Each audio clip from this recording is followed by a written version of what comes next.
Everyone, আমি বিদিশা। আমার mini ব্লগে তোমাদের ওয়েলকাম। এটা ছিল তৃতীয়ার দিনের একদম বিকেলবেলার ভিডিও। তো আমার সেদিন ক্লাস ছিল, ক্লাস টাস কমপ্লিট করে বাড়ি ফিরতে না ফিরতে জয়দীপ বলছে ফটাফট রেডি হয়ে নাও, দুজন মিলে ঘুরতে বেরোবো।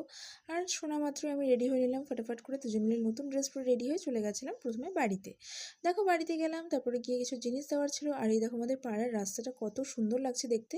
আর এই রাস্তাটাকে এত সুন্দর দেখার জন্য একটা বছর ওয়েট করতে হয়। তারপর দেখো কিছু কিছু প্যান্ডেল তো কমপ্লিট হয়ে গেছিলো, আর কোথাও কোথাও কাজ চলছিল। যদিও বা এই বছর একটা দিন তো কম আছে পুজোতে, তোমরা সবাই জানো।